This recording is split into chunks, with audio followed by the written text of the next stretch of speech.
दोषी आढळत नाही तोपर्यंत राजीनामा देण्याची आवश्यकता नाही असं मुश्रीफ म्हणाले। फडणवीस जवळचा दूरचा पाहत नाहीत, योग्य ते निर्णय करतील असं चंद्रकांत पाटलांनी म्हटलंय।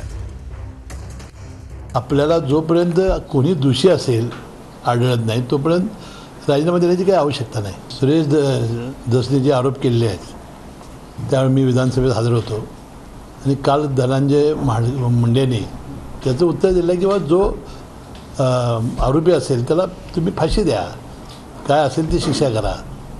त्यांनी पूर्णपणे सांगितलं, ते माझे मित्र होते त्यांनी मान्य केलेलं आहे, परंतु ते जर असतील त्यात तर त्याला शिक्षा द्या अशी स्पष्ट भूमिका त्यांनी मांडलेली आहे। शेवटी राज्याचे मुख्यमंत्री हे एक असं व्यक्तिमत्व असतं, ही अशी एक ताकद असते की त्यांच्याकडे म्हणजे ठीक आहे ते कामं वाटून देणारे आहेत, distribution of work, distribution of पॉवरवाले आहेत, पण संविधान असं सांगते की त्या राज्याचे सगळे निर्णय हे त्या राज्याच्या मुख्यमंत्र्यांनी घ्यायचे असतात।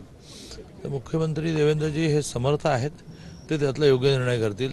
त्यांच्याकडे डावा उजवा कधी नसतो, कधी त्यांनी आपला माणूस त्याला पद द्या, आपला नाही त्याला दूर करा असं कधी केलं नाही। त्यामुळे जो कोणी दोषी असेल त्याच्यावर ते कारवाई करतील।